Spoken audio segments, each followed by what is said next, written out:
Good evening everyone, स्वागत है आप सभी का आपके अपने यूट्यूब चैनल रामगढ़ एडुकेयर में। पेपर थोड़ा सा लेंदी था क्योंकि लैंग्वेज जो है ज़्यादा था, पढ़ने में समय लग रहा था और समझने में भी समय लग रहा था। लेकिन टीचिंग एप्टीट्यूड सेक्शन का बात करें तो क्वेश्चन जो है थोड़े लेंदी थे लेकिन इजी क्वेश्चन थे। 40 में 40 आप स्कोर कर सकते थे।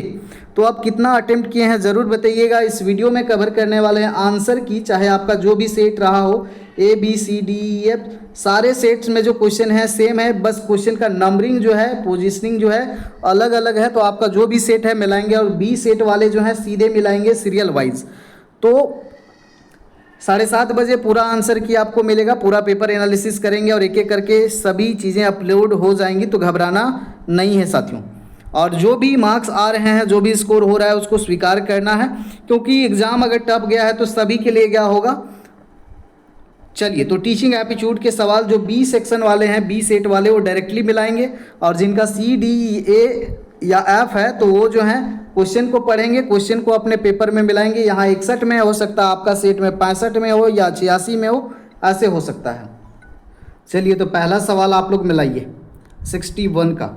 सहकारी अधिगम सिद्धांत के अनुसार माध्यमिक कक्षाओं में कौन सी समूह संरचना अधिक परिणामों को अधिकतम करती है? अधिगम परिणामों को, यानी कि जो लर्निंग का जो रिजल्ट होगा उसको अधिक करती है। तो कैसा होना चाहिए? सकारात्मक होना चाहिए, कंपटीशन बेस्ड नहीं होना चाहिए, समूहीकरण बिना संरचना के नहीं करना है, शिक्षक नियंत्रित तो होना ही नहीं चाहिए। तो यहाँ पर बी आपका हो जाएगा करेक्ट। नेक्स्ट सवाल 62 का क्वेश्चन आप मिलाते चलें। प्रारंभिक चरण की कक्षाओं में एक प्रभावी सीखने का माहौल बनाना है तो सबसे महत्वपूर्ण क्या होगा? कठोर नहीं बनना है, उन्नत छोटे बच्चे हैं तो उन्नत नहीं, व्यक्तिगत कंपटीशन का भावना नहीं लाना है, भावनात्मक सुरक्षा और सकारात्मक संबंध बनाएंगे प्राथमिक चरणों में। तो देखिए अगले सवाल को। अगला सवाल आपका है सांस्कृतिक रूप से संधारणीय शिक्षा शास्त्र के अनुसार माध्यमिक कक्षाओं में शिक्षकों को विविध सांस्कृतिक पृष्ठभूमियों के प्रति कैसा दृष्टिकोण अपनाना चाहिए? तो ये बात बताए हैं आपको, तो इसको जो है आपको कैसा लेना है? बढ़ावा देना है इसको, इस चीज़ को, ठीक है। लोकतांत्रिक शैक्षिक कार्यक्रम में एक भाग के रूप में भाषाई सांस्कृतिक बहुलवाद को बनाएं और बढ़ावा देना है, ना कि इनका अपेक्षा करना है, ना मानकीकृत करना है। ये नेगेटिव टर्म्स हैं, अलग अलग भी नहीं करना है। तो आगे देखते हैं अगला सवाल। मैस्लो का आपको बताया गया, मैस्लो की आवश्यकता के पदानुक्रम के अनुसार माध्यमिक कक्षाओं में प्रभावी अधिगम होने के लिए किस आवश्यकता की पूर्ति होनी चाहिए? तो यहाँ पर मैस्लो के जो स्टेज बताया गया आवश्यकता के अनुसार, तो यहाँ पर माध्यमिक कक्षा में यानी कि शिक्षा का बात हो रहा है, तो स्कूल, कॉलेज या फिर अस्पताल ये किस सेक्शन में आ रहे थे? तो ये आपको बताया गया था, ये आ रहे थे साथियों सुरक्षा और संरक्षा की आवश्यकता। तो यहाँ पर बी वाला हो जाएगा करेक्ट आंसर। नेक्स्ट सवाल देखते हैं 65 का। माध्यमिक विज्ञान कक्षाओं में सहपाठी अधिगम यानी कि सहपाठी अधिगम ग्रुप लर्निंग को सबसे प्रभावी ढंग से कौन सी सहयोगात्मक अधिगम संरचना सहायता प्रदान करती है? तो सबसे ज़्यादा कौन प्रदान करेगा सहायता यहाँ पर सहयोगात्मक अधिगम के लिए? तो यहाँ पर प्रतिस्पर्धा तो सही होगा ही नहीं। और यहाँ पर देखिए शिक्षक निर्देशित प्रदर्शन नहीं होना चाहिए, कंठस्थ रटने पे नहीं होना चाहिए, वैज्ञानिक तर्क पर होना चाहिए। तो यहाँ पर बी हो जाएगा। देखिए टैग वर्ड वाला से ही कितने क्वेश्चन अब ये बनेंगे, ध्यान से देखिए। निर्भरता स्वतंत्रता के संदर्भ में विविधता महत्वपूर्ण विचार है। निर्भरता स्वतंत्रता के संदर्भ में यहाँ पर योग्यता हो जाएगा साथियों, एप्टीट्यूड हो जाएगा आपका, एप्टीट्यूड हो जाएगा, एटीट्यूड नहीं। नेक्स्ट क्वेश्चन देखेंगे 67 का। ट्रामा इन्फॉर्म्ड शिक्षा शास्त्र का कौन सा सिद्धांत शुरुआती वर्षों की सेटिंग में संवेदनशील बच्चों को सहायता देने के लिए सबसे ज़्यादा ज़रूरी है? तो यहाँ पर देखिए आप अगर ये ट्रामा इन्फॉर्म्ड शिक्षा शास्त्र नहीं भी सुने हैं तो यहाँ पर ऑप्शंस को देख करके आप एलिमिनेट कर सकते हैं। कैसे? टैग वर्ड का यूज करके। सख्त नहीं बनना है, दबाव नहीं बनाना है, चुनौती अलग थलग नहीं करना है। तो यहाँ पर बेस्ट कौन हो जाएगा? बी हो जाएगा। नेक्स्ट देखिए साथियों 68 का देखिए, एक छात्र सामाजिक रूप से परिपक्व कैसे होगा?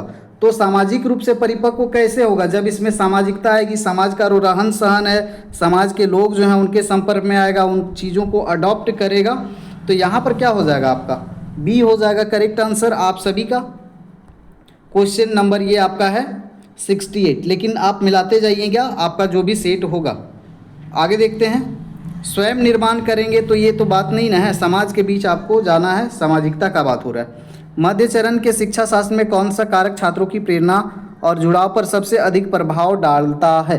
तो ये 69 क्वेश्चन नंबर है और इसका जो करेक्ट आंसर हो जाएगा आपका सकारात्मक सीखने का माहौल और विषय की प्रासंगिकता की समझ। ये सब तो नेगेटिव टैग वर्ड्स हैं, आप एलिमिनेट कर सकते हैं। नेक्स्ट देखिए ये सवाल कितना पूछा जा रहा है। जो लोग दूसरे के साथ संवाद और बातचीत करते हैं क्या कहते हैं इनको? इंटरपर्सनल कहते हैं, यानी कि यहाँ पर बी हो जाएगा आपका करेक्ट आंसर। इंट्रा में खुद से बात करते हैं। आगे देखिए वही चीज़ है, संचार सावधानी से संदेश की योजना बनाता है और इसे प्रभावी ढंग से विपरीत करता है ताकि छात्रों के बीच आत्मसंचार का आह्वान किया जा सके।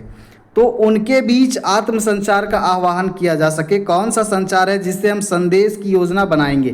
प्रभावी ढंग से विपरीत करता है, हमें छात्रों के साथ इंटरेक्ट करना है ना, तो यहाँ पर हो जाएगा आपका 71 का बी हो जाएगा यहाँ पर करेक्ट आंसर, डी हो जाएगा।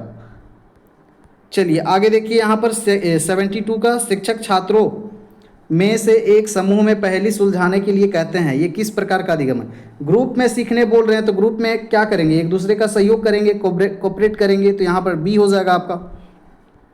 नेक्स्ट देखिए पारस्परिक संबंधों की प्रकृति और गुणवत्ता संस्था को प्रभावित करती है। तो देखिए लर्निंग जो है हमारा या फिर जो पारस्परिक संबंध है कौन प्रभावित करेगा? दो ही चीज़ है यहाँ पर, वातावरण और आपका विकास, तो यहाँ पर बी हो जाएगा करेक्ट आंसर। नेक्स्ट देखिए यहाँ पर 74 का नेशनल एजुकेशन पॉलिसी 2020 पिछली शिक्षा नीति किसकी जगह ली है? तो लास्ट जो शिक्षा नीति बनी थी कब बनी थी? 1986 में बनी थी, तो यहाँ पर सीधे आप कर सकते हैं 1964-66 में एक बार बना, 68 में बना और लास्ट में 1986 में बना, वही वाला अभी तक चल रहा था। तो यहाँ पर देखिए आगे देखें समावेशी शिक्षा बोले थे, क्वेश्चन आएगा समावेशी कक्षा में पीयर ट्यूरिंग सहपाठी शिक्षण का मुख्य उद्देश्य निम्नलिखित में से क्या है? तो क्या है? केवल नेगेटिव है आपका, दिव्यांग को अलग करना, अलग नहीं करना है, शिक्षक को कार्यभार नहीं, यहाँ पर बी हो जाएगा। तो यहाँ पर देखिए टैगवर्ड से कितने सवाल बन रहे हैं आपके, और ये भी बताया गया है आरटी अधिनियम के तहत एक शैक्षणिक वर्ष में प्राथमिक विद्यालय के लिए निर्धारित न्यूनतम कार्य दिवसों की संख्या ये 2 साल है प्राथमिक के लिए, और उच्च प्राथमिक यानी कि 6 to 8 के लिए है आपका 220 दिन, और 1 to 5 प्राथमिक के लिए है 200 दिन। चलिए आगे देखिए निम्नलिखित, ये सवाल एक थोड़ा सा अलग है, बाकी सारी चीज़ें पढ़ाई गई हैं। प्लेटफॉर्म आईआईटी कानपुर द्वारा विकसित किया गया है ई लर्निंग, तो ई लर्निंग जो है बृहस्पति जो है लॉन्च किया गया है, यहाँ पर विकसित किया गया है। एक क्वेश्चन ये है मैंने देखा, बाकी सारी चीज़ें तो आप बेहतर कर सकते थे। एनसीएफ 2005 का व्यापक मूल्यांकन के लिए किस मूल्यांकन विधि की अनुशंसा करता है? तो केवल नेगेटिव है, पॉजिटिव टैगवर्ड यहाँ पर कंटिन्यूअस एंड सतत एवं व्यापक मूल्यांकन आप इजीली कर सकते थे।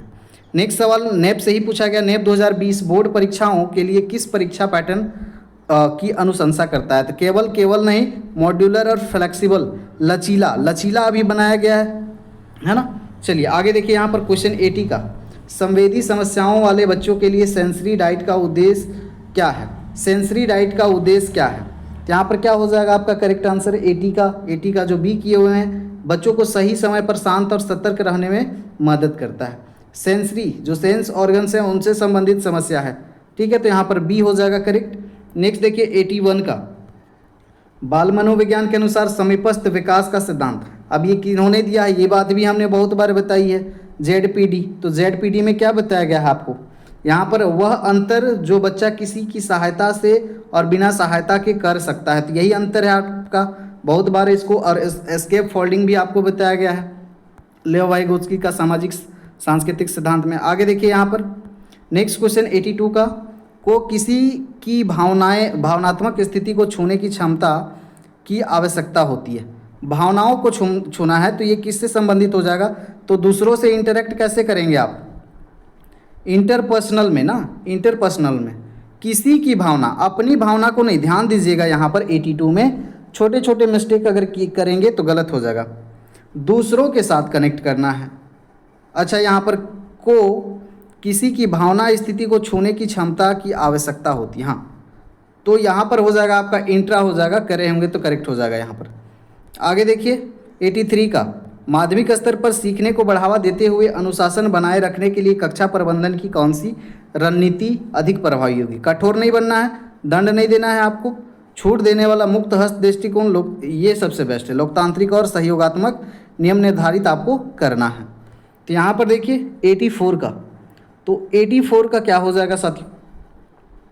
84 में यहाँ पर ये एनसीएफ भी बताया गया है, पर्यावरण शिक्षा के लिए किस दृष्टिकोण का सुझाव देता है?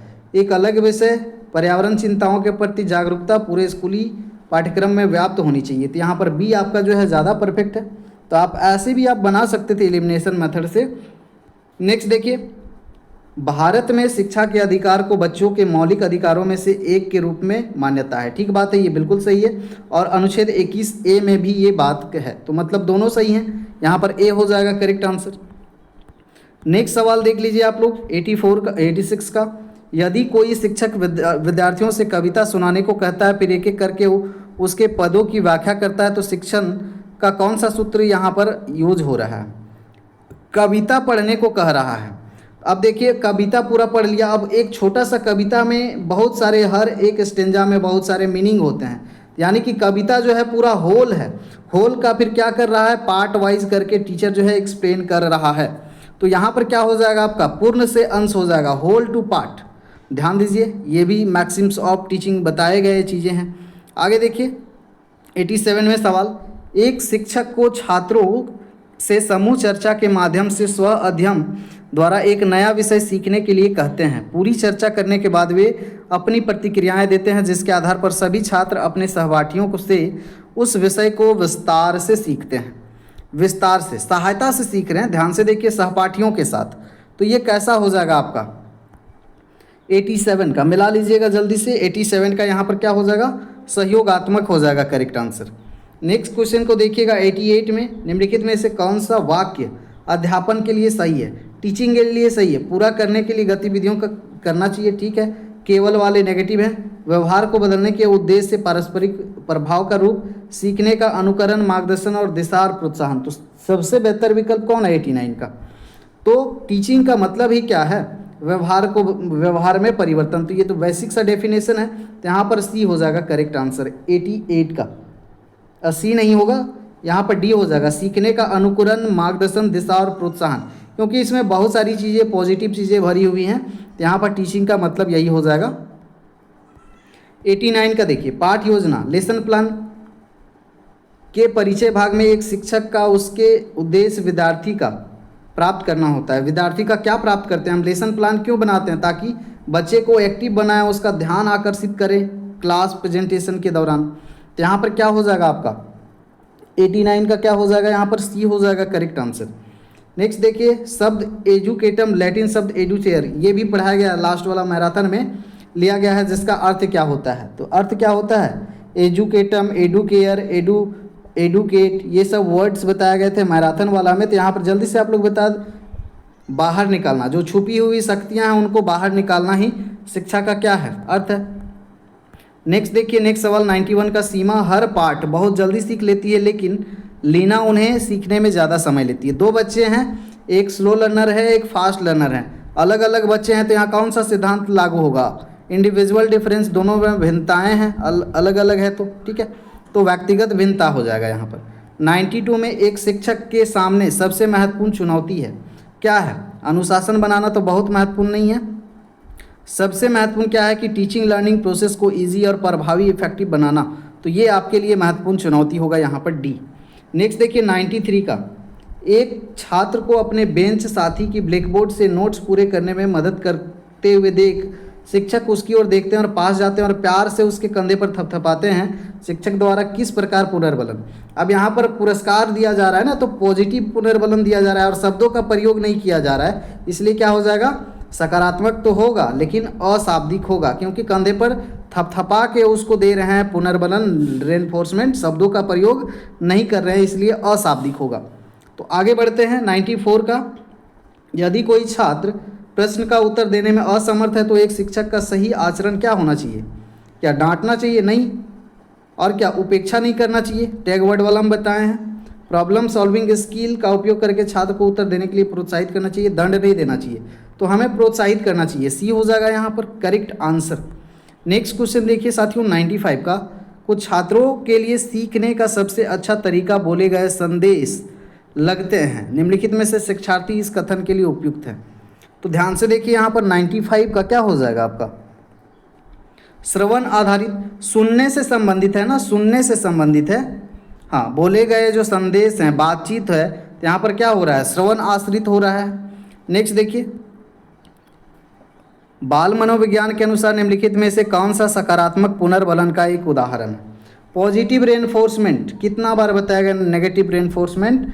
टाइम दुर्व्यवहार के लिए बच्चे को टाइम आउट देना, गृह कार्य पूरा करने के लिए प्रशंसा करना, खराब अंकों के लिए टीवी देखने की सुविधा छीन लेना, ये गलत है, नज़रअंदाज नहीं करना है आपको। यहाँ पर क्या हो जाएगा? पॉजिटिव आपका 96 का पॉजिटिव यहाँ पर क्या हो जाएगा? प्रशंसा करना, है ना, प्रशंसा करना, तभी तो वो मोटिवेट होंगे और रेनफोर्समेंट लगेगा उनमें। वह मूल्यांकन जो शिक्षण के दौरान सीखने के प्रगति पर नज़र रखता है, तो प्रगति पर नज़र रखता है, कौन सा ये होता है साथियों? ये लास्ट में होता है, प्लेसमेंट नहीं, रचनात्मक, रचनात्मक या निर्माणात्मक, फॉर्मेटिव कितना बार कराया गया? चलिए आगे देखिए। 98 शिक्षक का उपयोग करता है जो सीखने वाले को यह दिखाने का अवसर देता है कि उन्होंने क्या सीखा है और वे उस ज्ञान के साथ क्या कर सकते हैं। तो यहाँ पर क्या हो जाएगा आपका? 98 का क्या हो जाएगा साथियों? किसका उपयोग करके सीखने वाले को यह दिखाने का अवसर देता है कि उन्होंने क्या सीखा। कैसे पता करते हैं क्या सीखा क्या नहीं सीखा? तो मूल्यांकन से, मूल्यांकन करेंगे तभी पता चलेगा, तो शिक्षक मूल्यांकन का उपयोग करता है। नेक्स्ट देखिए साथियों 99 का, यदि कोई शिक्षक विद्यार्थी के सही उत्तर की सराहना करता है और उसे आगे और स्पष्ट करता है, तो ये क्या है? सराहना कर रहा है ना, सराहना करना ये क्या है? पॉजिटिव रेनफोर्समेंट दे रहा है और उसे आगे स्पष्ट करता है, तो ये क्या हो जाएगा?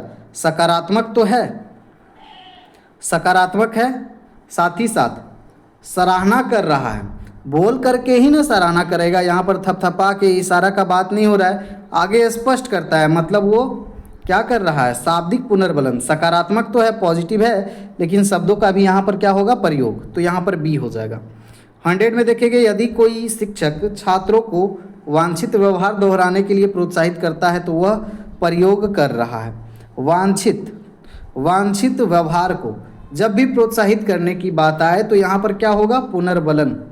तो ये हो गए टीचिंग एपिट्यूड के आंसर की। सभी सेट्स के लिए आप लोग मिला लीजिएगा, एक बार फिर से 7:30 बजे आएंगे, सब्जेक्ट वाइज भी अपलोड कर देंगे। तो ऑलमोस्ट यहाँ पर 100% करेक्ट आंसर की दिया गया है, तो और जब ऑफिशियल आंसर की आएगा तब भी ऑलमोस्ट यही रहेगा। तब आप लोग टीचिंग एप्टीट्यूड का नीचे स्कोर बताएंगे, वीडियोस हेल्पफुल थी कि नहीं वो बताएंगे। आगे हिंदी, इंग्लिश और रीजनिंग का भी एक वीडियो छोटा छोटा आएगा, एक बार कंबाइन करके लाइव आएंगे जहां आप लोगों से बातचीत करेंगे। धन्यवाद।